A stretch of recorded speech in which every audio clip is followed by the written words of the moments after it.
낯선 이름 석자가 화면에 떠 있었습니다. 부친상 발인은 언제라고. 한참을 들여봤는데 누군지 기억이 나지 않더라고요. 저장된 이름은 분명 제 전화번호부 안에 있는데 정작 이 사람이 누구였는지 언제 어떻게 알게 된 사이인지 도무지 떠오르지가 않았던 겁니다. 그 문자 한 통을 붙잡고 한참을 앉아 있었습니다. 그러다 문득 이런 생각이 들더라고요. 나도 언젠가 이런 문자로 남에게 소식이 전해지겠구나. 그리고 그 옆에 훨씬 더 서늘한 질문 하나가 따라붙었습니다. 근데 나는 이 사람에게 어떤 사람으로 남아 있었을까? 50대 초반 다니던 회사에서 구조조정으로 나온 뒤에 정확히 2년이 흘렀습니다. 그 2년 사이에 저는 이런 부고 문자를 부쩍 자주 받게 됐습니다. 그리고 그 문자들을 받을 때마다 제가 미처 몰랐던 어떤 현실 하나를 매번 다시 확인하게 되더라고요. 그 현실이 무엇인지 오늘 준비한 이 이야기 지금부터 가만히 들어보시죠.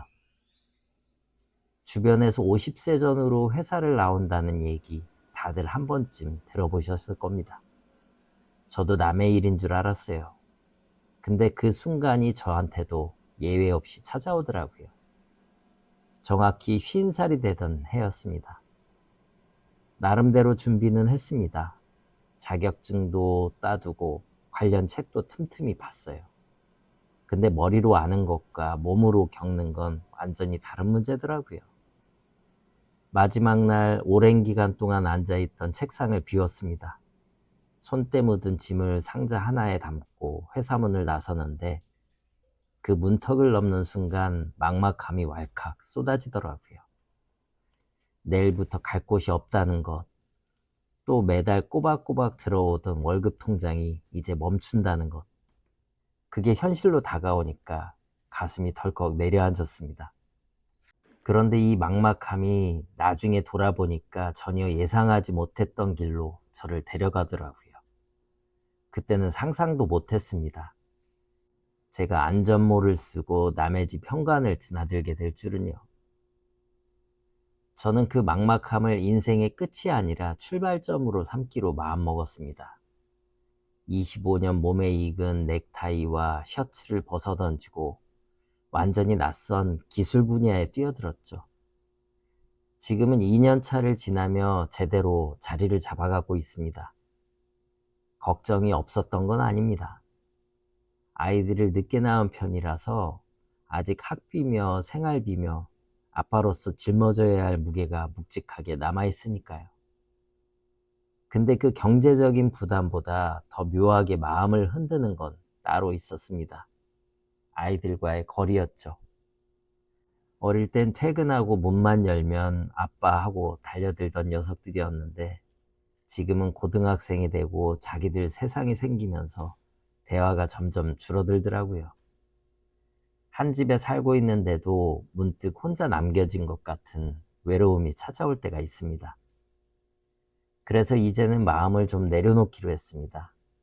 이 나이에 다시 번듯한 직장에 들어가서 높은 자리, 큰 돈, 그런 욕심은 부리지 않기로요.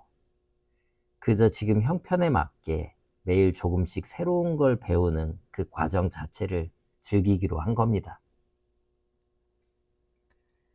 25년 동안 사람을 관리하고 가르치던 자리에 있다가 지금은 완전히 반대가 됐습니다.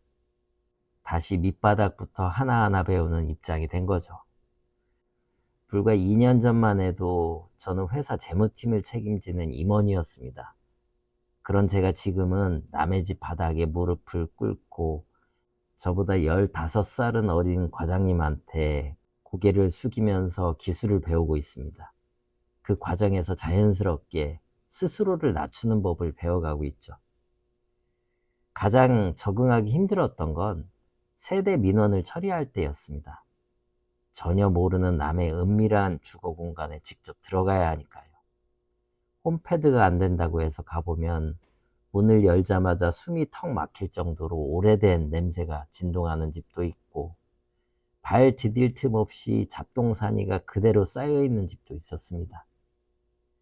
그런 낯선 공간에 쪼그려 앉아서 땀을 흘리다 보면 굳이 말을 섞지 않아도 그 집 주인의 삶이 얼마나 고단했는지 느껴지곤 했습니다.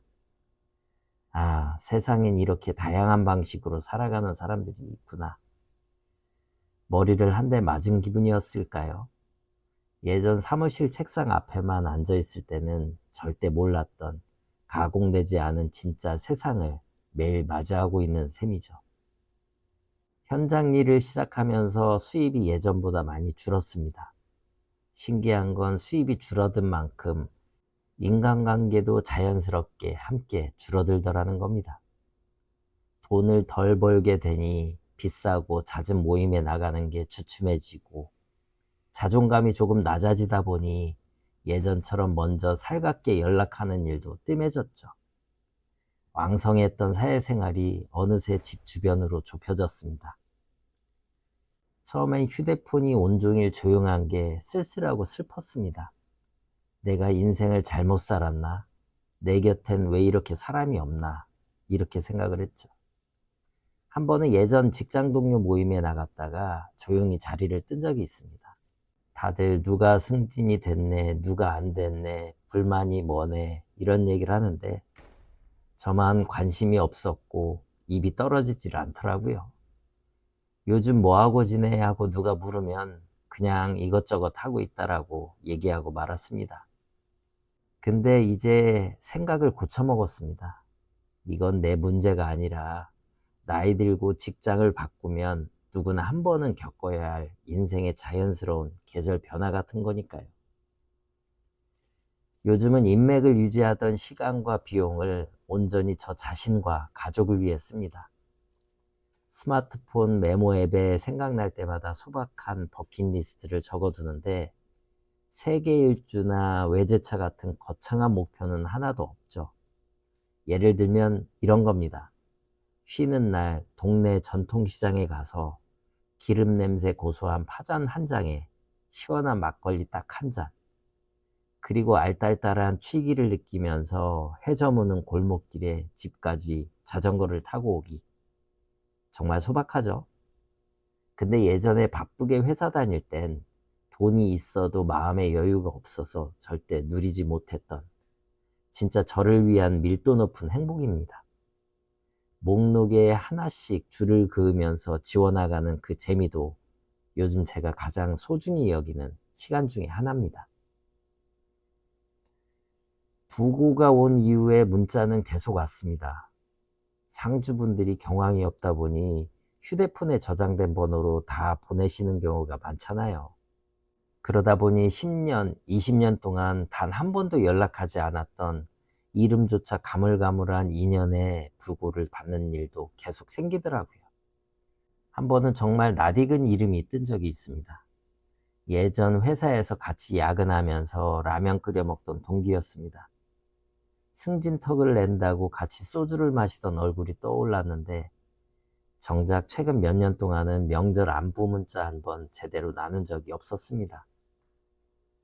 조문을 가서 영정 앞에 서니까 반가움보다 미안함이 먼저 밀려오더라고요. 살아있을 때 밥 한 끼 같이 못했는데 하는 후회가요. 집으로 돌아오는 길에 휴대폰 연락처 목록을 처음부터 끝까지 쭉 내려봤습니다.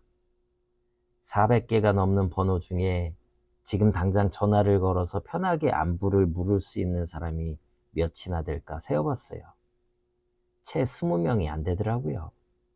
나머지는 주로 거래처나 직원들, 그리고 그냥 저장만 되어 있는 언제 끊어졌는지도 모르는 관계의 흔적들이었습니다. 그날 밤 저는 연락처를 하나씩 지우기 시작했습니다. 회사에서 명함만 주고받던 사람, 한두 번 술자리에서 만나 번호만 저장해둔 사람, 이제는 얼굴도 잘 기억나지 않는 사람들, 손가락으로 삭제 버튼을 누를 때마다 묘한 기분이 들었습니다. 아까운 것 같기도 하고 홀가분한 것 같기도 하고요. 그 문자들을 받으며 문득 이런 생각이 들었습니다. 이제는 전화번호도 한번 차분하게 정리할 때가 되었구나.